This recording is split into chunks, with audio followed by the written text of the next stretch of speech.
Aleluia! Fica de pé ainda, queridos. Eu estava sentado um pouquinho ali, pensando, e Deus colocando no meu coração gratidão. Que ideia maravilhosa de Deus é a igreja. Você concorda comigo? Que noite maravilhosa nós já tivemos aqui. A gente teve um louvor abençoado, intenso. Nós nos derramamos diante de Deus. Nós tivemos a oportunidade de entregar ao Senhor as nossas ofertas. Nós tivemos a oportunidade de conviver uns com os outros, de desfrutar desse momento. A gente teve uma representação tão linda aqui das crianças, em homenagem ao Dia dos Pais. Teve até uma menininha superdotada aqui falando pra gente, né? Rapaz, que ideia maravilhosa que Deus ele fez quando colocou a gente tudo junto. E a ideia de Deus é que cada vez que nós nos ajuntamos aqui, queridos, nós saiamos desse lugar melhores, amadurecidos, crescidos, revigorados, cheio de vida, cheio de força, cheio de energia. Você tem gratidão a Deus pela igreja, você tem gratidão a Deus pela palavra dele, porque Deus não te deixou só. Pega a tua Bíblia aí nesse momento. Abraça ela aí. Mesmo que seja um tablet, que seja um celular. E agradece ao Senhor pela palavra. Obrigado, Senhor, pela tua palavra, Pai. Obrigado porque você não nos deixou só, Senhor. Você nos deu a sua palavra, Pai. E a tua palavra, ela é inspirada. Ela é inspirada para nos proporcionar educação, instrução, crescimento, amadurecimento. Nós vamos melhorar, Pai. Nós vamos crescer. Nós vamos avançar. Nós vamos atingir cada uma das expectativas que você tem, Senhor, a nosso respeito, Pai. Nós não vamos ficar como crianças recém-nascidas, mas nós vamos avançar. Nós vamos chegar na plena maturidade daquilo que você tem para nós, Pai. Dá uma expressão agora do teu coração de agradecimento a Deus. Dá um obrigado, Pai, a Ele. Obrigado, Pai. Obrigado, Pai. Aleluia. E abraça agora a pessoa que está do seu lado. Abraça a pessoa que está atrás de você. Abraça a pessoa que está na direita. Abraça a pessoa que está na esquerda. Nós somos uma família, queridos. Deus nos fez uma família.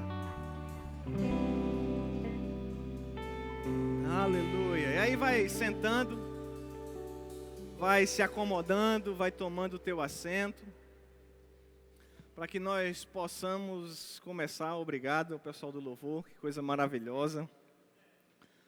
Para que nós possamos avançar naquilo que Deus ainda tem para nós essa noite. A noite ela já foi maravilhosa, você concorda? Mas deixa eu te fazer uma pergunta, tem espaço para um pouquinho mais? Tem espaço para ser alcançado um pouco mais por Deus, para ser tocado, para ser injetado pela palavra de Deus? Tem espaço aí? Então abre o teu coração para que a gente possa avançar para aquilo que Deus tem para nós. A palavra de Deus, queridos, ela é clara quando ela destaca mesmo esse papel que a Bíblia teria, que aquilo que Deus inspirou os homens a escreverem, que a palavra como nosso alimento, ela teria um papel fundamental no nosso crescimento.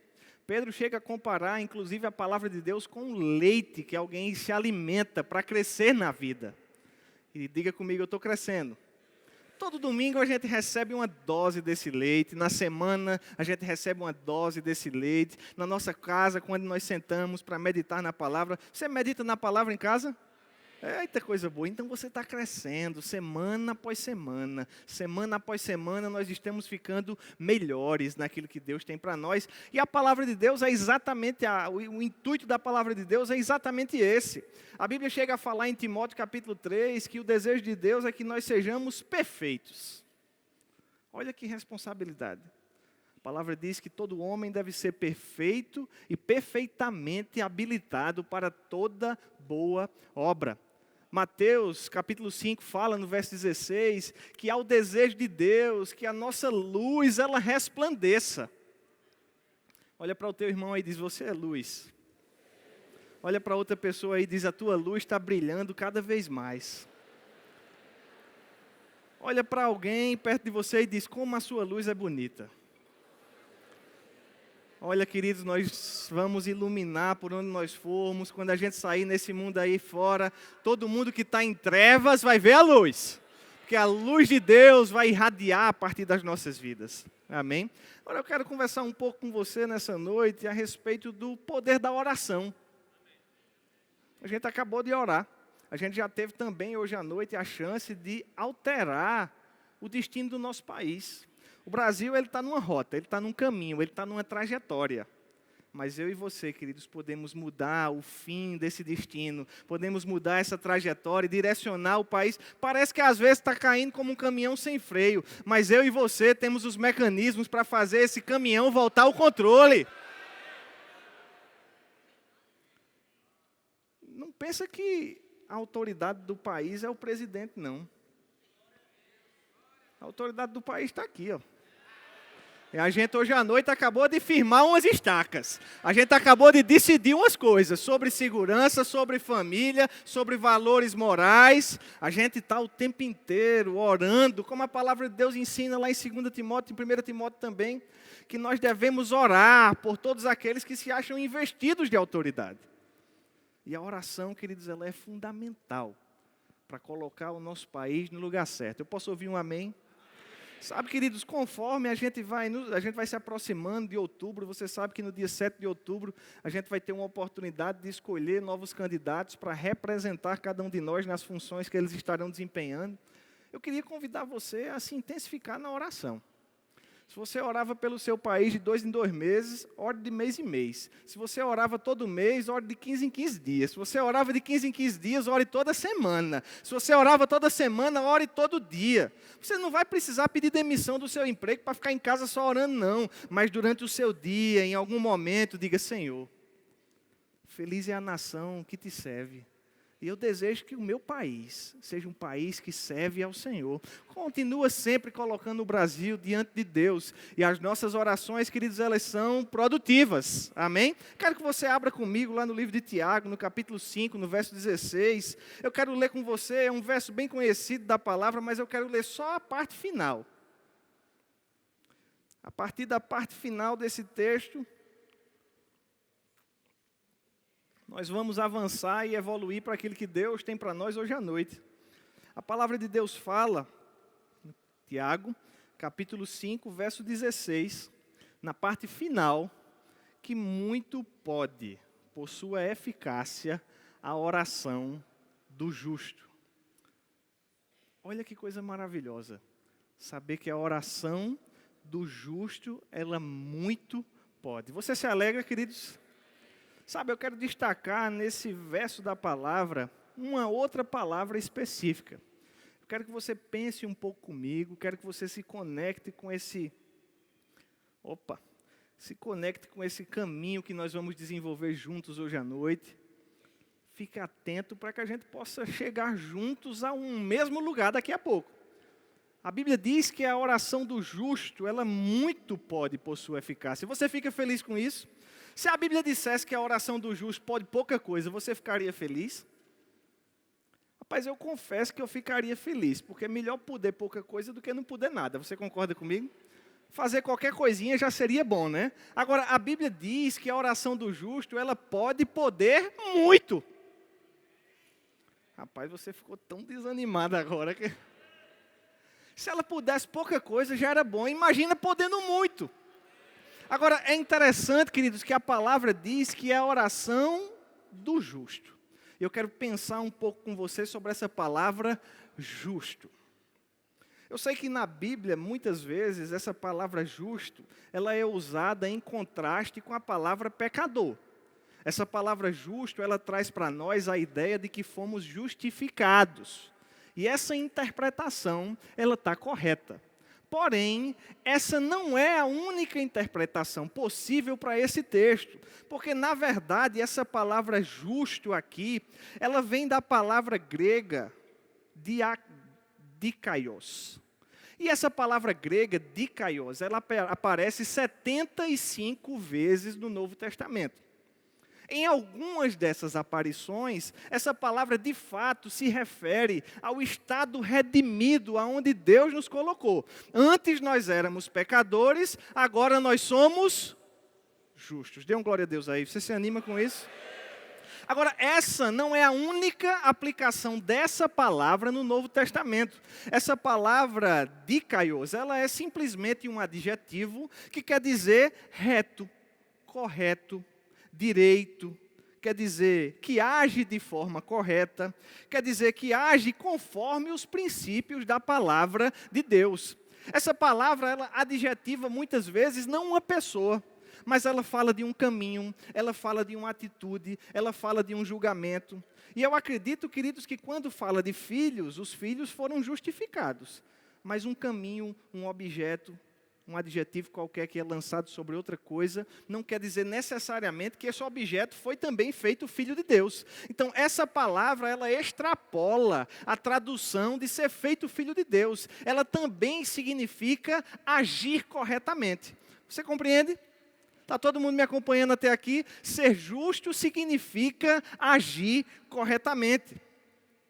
Eu quero destacar uma outra palavra nesse versículo. É uma palavra interessante, que é a palavra eficácia. E essa palavra eficácia, ela quer dizer a capacidade de produzir um bom resultado. Diga comigo, capacidade de produzir um bom resultado. A Bíblia, queridos, está dizendo para nós que a nossa oração, a sua oração, ela tem capacidade de produzir um bom resultado quando você é justo. Uma interpretação possível para esse versículo seria assim: a oração daquele que age de forma correta produz ótimos resultados. Diga comigo, a oração daquele que age de forma correta produz ótimos resultados. Agora, por que é que isso é importante? Porque, além de chegar diante de Deus as nossas orações, chega diante de Deus também o nosso procedimento. A gente tem uma ideia de que uma oração, ela é quase como que uma fumaça que sobe aqui de baixo e chega lá no trono de Deus. E essa ideia que a gente tem, ela não é equivocada, ela é correta. Porque a palavra que se compara muitas vezes à oração, à súplica do justo, a um incenso que sobe até o trono de Deus. Agora, não é só a oração que sobe. A Bíblia fala lá em Atos, no capítulo 10, no verso 4, que subiram diante de Deus as orações e as esmolas. A oração e as esmolas de Cornélio, porque Cornélio era um homem justo. Ou seja, não subiu só a oração, subiu também a esmola. E por que é que isso é importante, queridos? Porque muitas vezes a gente está orando num sentido e agindo no outro. A gente ora de um jeito e não age corretamente. Então, essa oração, ela aponta para um lado e a sua atitude, ela aponta para o outro. E aí, essa oração, ela não produz resultados. Se a gente conseguir alinhar no mesmo sentido a nossa oração, no mesmo sentido das nossas atitudes, essa oração, ela vai produzir ótimos resultados.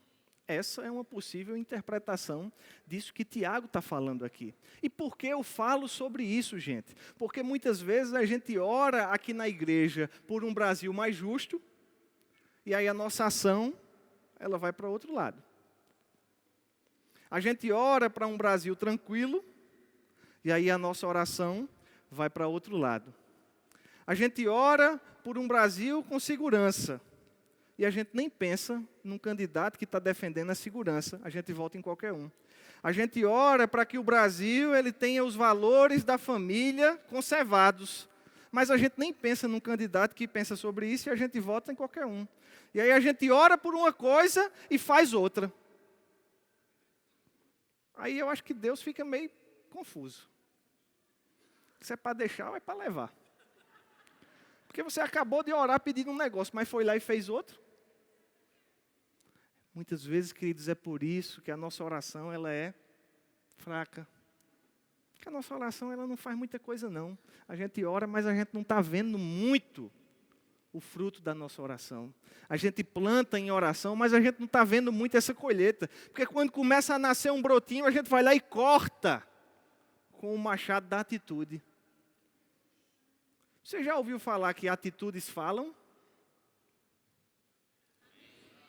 O que é oração? É falar com Deus.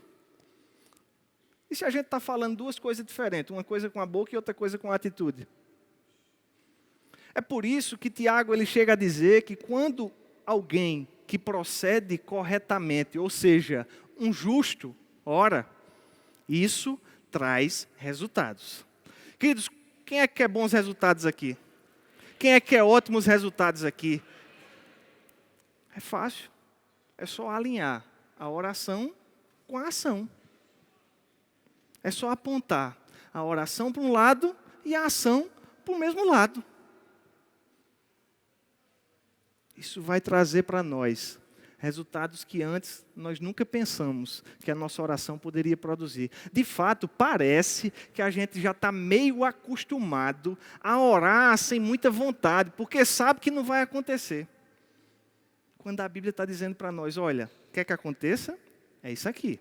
Ore, mas faça. Ore, mas seja justo. Ore, mas haja de acordo com aquilo que você orou.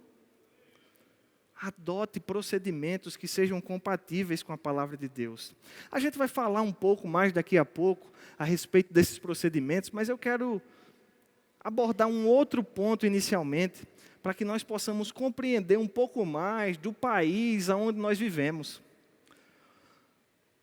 A nossa Constituição Federal atual, ela foi promulgada no ano de 1988. Ela é conhecida como a Constituição Cidadã, porque ela resgatou muitos direitos e garantias individuais. Antes, um Estado que era mais opressor, ele passou a ser freado pela legislação, de modo que o cidadão ele pôde se colocar num patamar de mais autonomia. É por isso que nós conhecemos essa Constituição como a Constituição Cidadã. Agora, essa Constituição Cidadã, no seu preâmbulo, ou seja, aquilo que vem antes dela, é como se fosse uma pequena introdução à Constituição. A Constituição ela começa no artigo 1º, mas antes do artigo 1º, a Constituição ela traz um preâmbulo. Eu coloquei ele aqui no telão, mas eu não sei se você vai conseguir me acompanhar na leitura com muita clareza. De toda forma, eu vou lê-lo aqui, e aí você fica me escutando atentamente.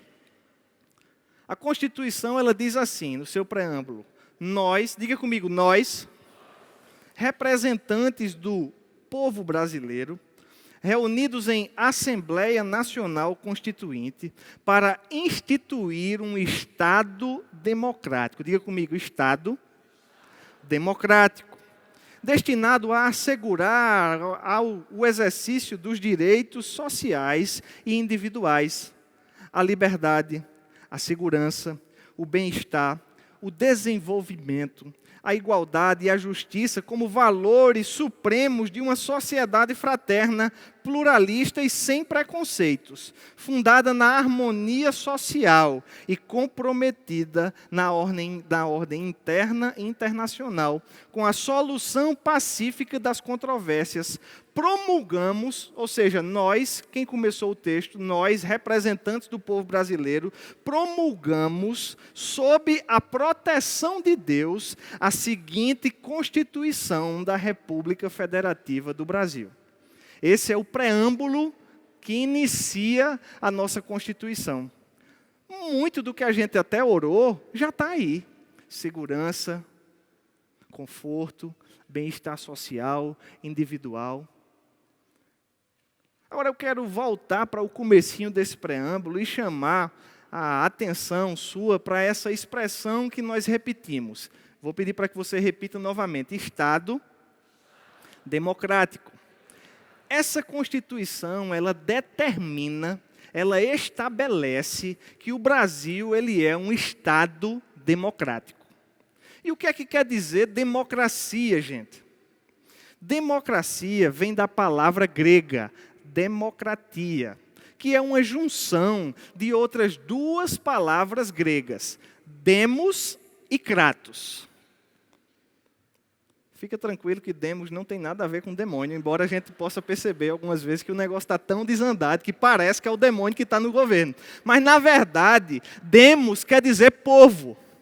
E Kratos quer dizer governo. Dessa forma, a democracia poderia ser entendida como o governo que é feito pelo povo. Você está gostando do jeito que o Brasil está? Vou perguntar de novo, que eu ouvi baixo. Você está gostando do jeito que o Brasil está? Olhe para o seu irmão e diga: a culpa é toda sua. Porque, sendo o Brasil um Estado democrático, o governo ele recai sobre o povo. A gente se acostuma a criticar com muita facilidade os políticos que estão investidos de cargos de autoridade, mas, na verdade, não é sobre a classe política que recai o governo do país. O governo do país recai sobre mim e sobre você. Nessa sala aqui hoje à noite, a gente deve ter uns 1.500 governantes, mais ou menos. O artigo 1º da Constituição, no seu parágrafo único, diz assim: todo o poder emana do povo. Olha de quem é o poder na parada aí. Todo o poder emana do povo, que o exerce por meio de representantes eleitos ou diretamente nos termos dessa Constituição. Então, a Constituição da República Federativa do Brasil, que é o nosso país, que é o documento que constitui o nosso país, que é a lei maior do nosso país, que é o documento que basicamente cria, formula o país como nós conhecemos, diz que o dono do poder é o povo. E esse poder, ele é exercido de duas maneiras. É por isso que nós costumamos dizer que a democracia, o sistema democrático que nós temos aqui no Brasil, ele é um sistema democrático direto e indireto. Diga comigo direto, diga comigo indireto. Nós exercemos o governo do nosso país, nós, o povo, exercemos o governo do nosso país de duas formas. A primeira forma é exercendo esse governo diretamente. A segunda forma é exercendo ele indiretamente. A democracia direta, ela consiste num comando que vem do povo que já governa. Olha só, povo, governo. A democracia indireta, por sua vez, ela insere nessa trajetória representantes. Ou seja, o povo constitui um representante e o representante, ele governa. Antes de me deter mais um pouco na democracia indireta, eu quero voltar a lembrar que ela é apenas uma das possibilidades que a Constituição ela garante para nós. Tiago, mas eu não me lembro de nenhuma possibilidade que eu já tenha tido de governar o meu país diretamente. Você não lembra, mas eu vou te ajudar a lembrar. A Constituição, ela garante 3 meios de participação direta do povo na democracia. O primeiro deles são leis de iniciativa popular. Ou seja, a lei geralmente ela é proposta no Congresso Nacional por um deputado, por um senador, e aí ela vai pelo presidente da República, e aí ela passa por um processo legislativo e no final das contas ela se torna uma lei. Mas o povo, diga comigo, o povo pode também diretamente começar um projeto de lei. Basta apenas que haja a concordância de 1% do eleitorado. Dados de 2017, ano passado, apontam que 1% do eleitorado corresponde a 1,3 milhões de pessoas. Então, no Brasil, a gente teria, nesse caso, aproximadamente 130 milhões de eleitores, e se apenas 1% desses eleitores tiverem uma vontade comum, essa vontade ela pode se tornar lei no país, porque esses eleitores iniciaram um projeto de lei assim. Você lembra de algum projeto de lei que tenha se tornado lei por iniciativa popular? Na história do Brasil, nós já tivemos 4 projetos de lei que nasceram da expressão direta da vontade do povo. A própria lei da ficha limpa, que hoje eu ia usar a palavra purifica, mas eu não sei se a graduação desse filtro está tão fininha assim ainda, né? Mas a lei da ficha limpa, ela nos ajuda colocando de lado parte de candidatos que já não apresentam uma certa qualificação. A lei da ficha limpa, ela não começou por iniciativa de nenhum político. Ela começou por iniciativa do povo. Diga comigo, o povo. Você não se animou muito não com essa possibilidade, né, de limpar um pouco a nossa política. Mas existem ainda outras expressões da democracia direta. A Constituição ela fala em plebiscitos e referendos, que são consultas diretamente feitas à população a respeito de projetos que tenham se tornado lei ou que estejam para se tornar lei. Nós já tivemos 3 plebiscitos no Brasil e 2 referendos. Os 3 plebiscitos, desses 3 plebiscitos, 2 deles trataram sobre o regime de governo no Brasil. Eu não sei se você lembra, mas em 1993 houve uma consulta popular no intuito de saber se o Brasil gostaria de ser um país que tinha um rei ou que tinha um presidente. Nós escolhemos um presidente. Na época eu não escolhi não, mas alguns de vocês talvez tenham escolhido. O povo escolheu ter um presidente e não um rei. O povo escolheu que o presidencialismo ele fosse republicano e não parlamentarista. Essa consulta ela já foi feita por 2 vezes e nas 2 vezes se escolheu ter o sistema de governo que nós temos. Então, quando você perguntar, quando você se irritar em alguma situação do seu cotidiano, e você pensar, mas meu Deus, quem foi que escolheu esse negócio de presidente, de deputado, de senador? Quem foi que teve essa ideia de botar esse povo para governar? Lembre, fomos nós. Foi a gente que escolheu esse tipo de governo, foi o nosso povo, foi o nosso país. Uma outra oportunidade que se teve de um plebiscito, mais recente, foi específica para o estado do Pará. Havia uma proposição de dividir o estado do Pará em outros 2 estados, Carajás e Tapajós, mas o povo preferiu permanecer com o estado de uma forma como estava. Olha, queridos, o poder que muitas vezes está na nossa mão e a gente nem sabe. O povo do Pará, né, tinha a chance de mudar o mapa do país, de mudar o retrato do Brasil, mas preferiu manter como estava. A gente teve um referendo é uma consulta posterior a um projeto de lei. A gente teve um referendo para falar sobre o desarmamento no ano de 2005.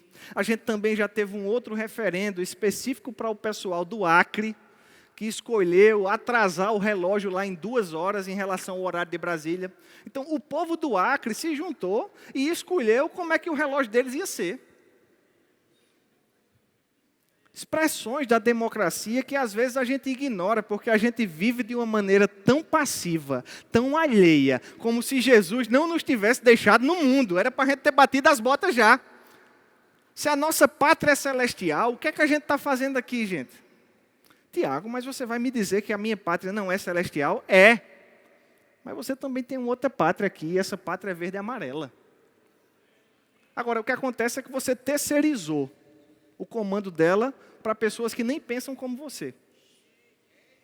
Porque o crente, ele escolheu que não ia gostar de política, que era um assunto que não interessava, que era um assunto que não tinha na Bíblia, que era um assunto que não dizia respeito ao cristão. Aí o que foi que o crente fez? Nada, só deixou que o povo que gosta escolha o que é que ele deve fazer. Aí hoje a gente está sofrendo, mas não vão ensinar meu filho na escola que ele tem um pai, que ele tem uma mãe. Você abriu mão desse direito quando você entregou o seu voto para uma pessoa que pensa diferente de você. Porque na democracia representativa, aqueles que nós elegemos, eles são nossos representantes. Diga comigo, representantes. Agora, quando você vai escolher um representante, o que é que você pensa? Porque representante é aquele que representa. É aquele que recebeu o poder de alguém para agir em nome dele. Representante é um modelo de uma classe, é um modelo de um grupo de pessoas. E aí nós escolhemos aqueles que hoje são deputados, senadores, governadores, para serem os nossos representantes. Querido, se eu fosse escolher um representante para levar a minha vontade adiante, eu escolheria alguém que, no mínimo, pensa o mais próximo que eu penso. Você concorda comigo? Porque se eu quero que meu filho na escola entenda que ele tem um pai, que ele tem uma mãe, por que é que eu estou escolhendo um representante que pensa diferente? Porque ele está indo adiante representar a minha vontade. Acontece que eu escolhi uma pessoa que pensa diferente de mim. E aí você pode pensar, Tiago, mas eu não escolhi. De certa forma, você escolheu sim, quando nós fundamos o Brasil do jeito que ele é. Ah não, Tiago, mas eu não escolhi, porque eu votei branco. Pior ainda. Porque você deixou que outra pessoa que não pensa como você escolhesse por você. Ah não, mas eu escolhi um voto em branco porque não tinha ninguém que prestasse. Realmente eu entendo a sua angústia. Já fui tentado algumas vezes a votar em branco ou nulo. Nunca fiz. Não porque não possa.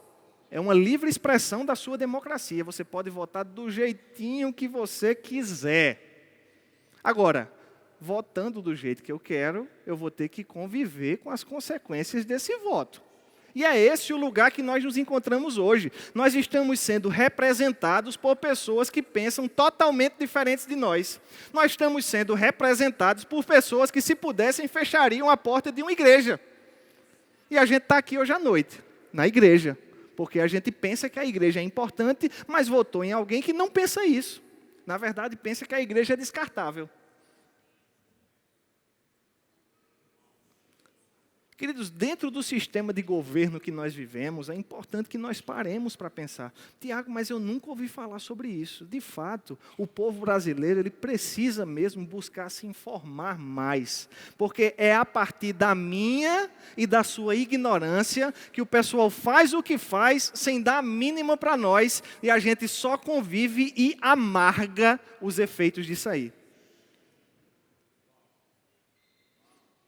Tem uma frase que se atribui a Platão, não tem problema nenhum não gostar de política. O problema somente é que você vai ser governado por aqueles que gostam.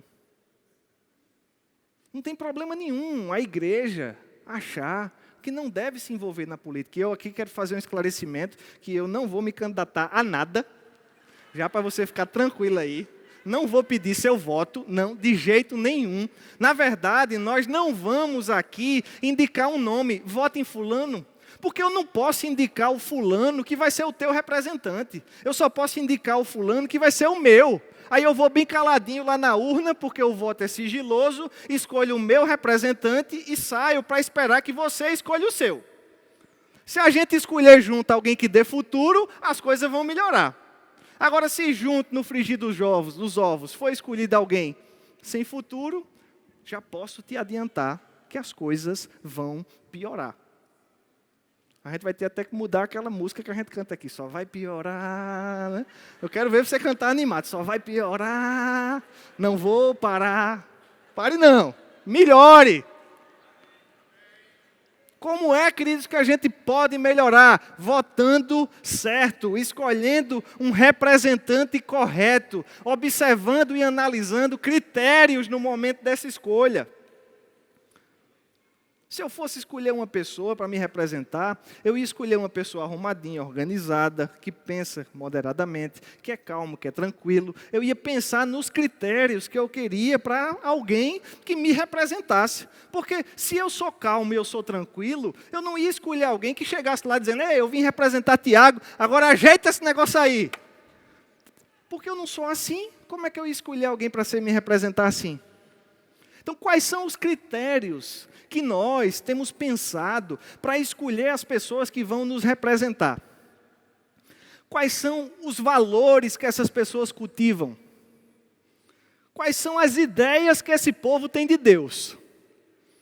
Sabia que tem gente que quer tirar da Constituição, a gente leu ali no começo, no preâmbulo, que diz, sob a proteção de Deus. Aí tem gente que quer tirar. porque diz que o Estado é laico, e aí a gente não pode falar sobre Deus. Queridos, de fato o Estado é laico, mas isso quer dizer que eu tenho a possibilidade de falar de Deus se eu quiser. Quais são as ideias que a pessoa que você pretende escolher tem sobre Deus? O que é que ela pensa a respeito dos princípios da palavra? Como é que ela valoriza a vida? A vida é um sopro de Deus, queridos. A palavra diz que Deus soprou e o homem se fez alma vivente. O que é que a pessoa que você vai escolher para te representar pensa sobre isso? Qual é o tipo de honestidade que essa pessoa tem? Tem algum bandido aqui?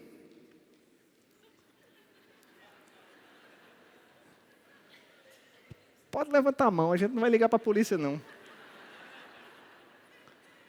Tem algum ladrão aí? Tem algum corrupto aqui? E por que tem tanto corrupto representando a gente?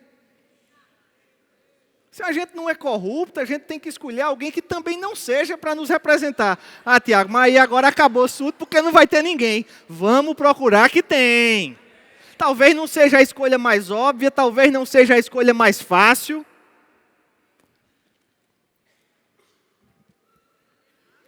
Como é o caráter da pessoa? A pessoa tem caráter ou é mau caráter?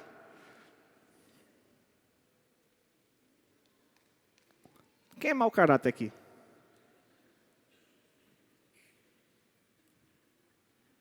O que é que ela pensa sobre a família, sobre casamento, sobre filhos?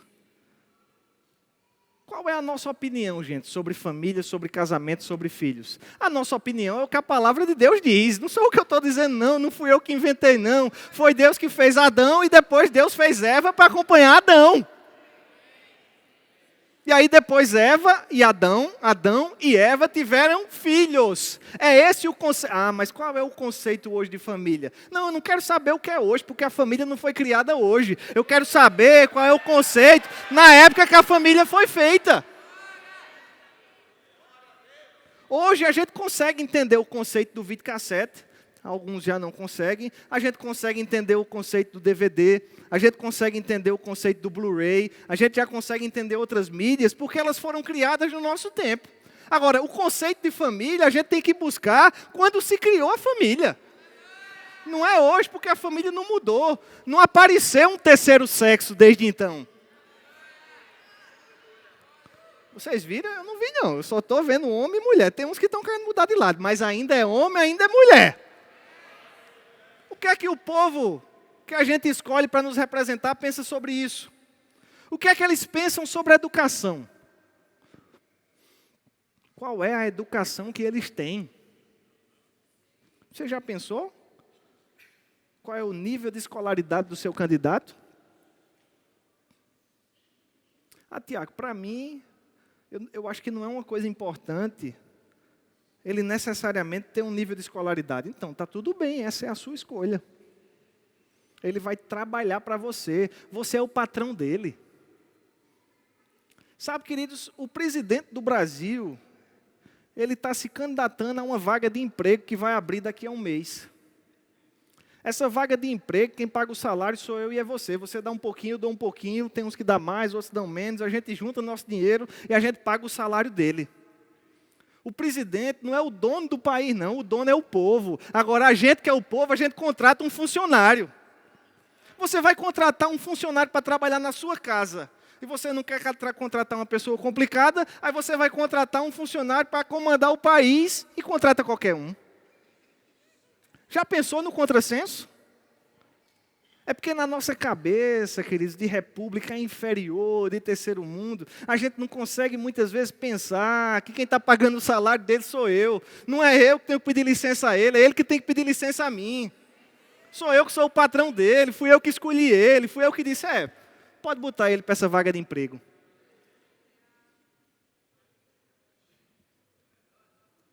Qual é a trajetória pública que essa pessoa teve? Porque o que uma pessoa fez no passado não determina o que ela é, mas fala um pouco para nós das escolhas que ela fez. Com quem essa pessoa está associada? Você sabe. Diga-me com quem andas, que eu te digo quem és. A própria Bíblia diz que as más conversações corrompem os bons costumes. Com quem essa pessoa está associada? Quais foram as alianças que foram feitas? Em qual partido ela está inserida? Quais as coligações com quem ela mantém relação? Queridos, porque muitas vezes a corrente ideológica do partido, ela direciona para onde o candidato vai. Não, mas é porque o candidato ele tem liberdade. Mais ou menos, ele está dentro de um barco no meio do mar. Dentro do barco ele vai para onde ele quer. Mas muitas vezes se o barco se inclinar para um lado e for para um país, ele não tem como ir para o outro, não.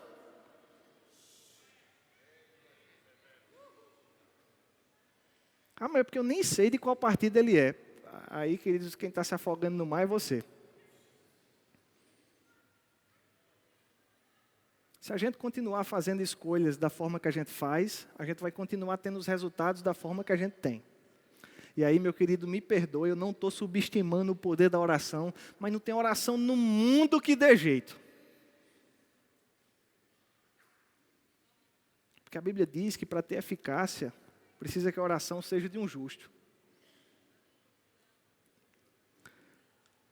Quais são os critérios que você tem usado? Bota aquela primeira imagem aí, Rael. Por favor.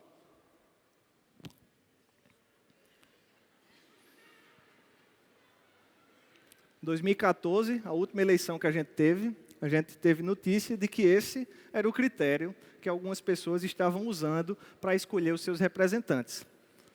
Talvez, no auge da sua necessidade, eu não quero zombar da necessidade das pessoas, por favor me entenda, mas no auge da sua necessidade, talvez essa pessoa tenha pensado que estava escolhendo um dentista, quando na verdade era um deputado, um senador, um presidente, um governador. Passa mais uma. Talvez esse tenha sido o critério que levou alguém a escolher um representante. Um milheiro de tijolo de 8 furos. A pessoa, na verdade, estava precisando de um construtor para dar uma casa a ela. Mas ela foi escolher um presidente. Talvez, passa mais uma.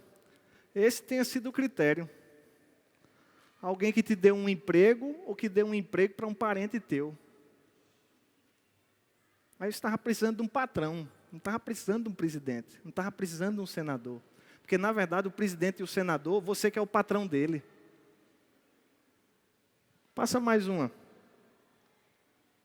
Talvez era 50 no bolso ali.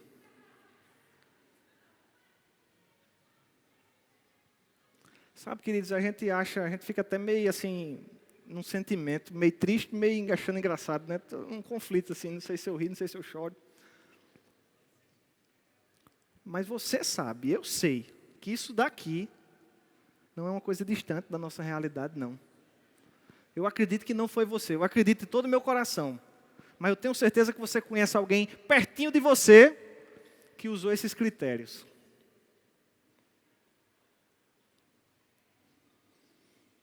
Passa mais uma.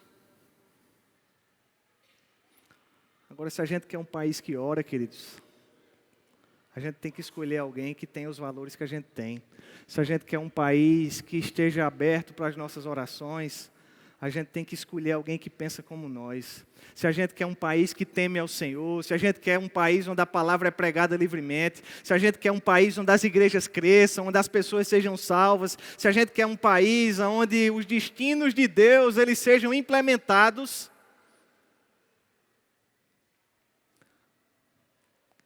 é assim que a gente tem que traçar os critérios daqueles que vão nos representar.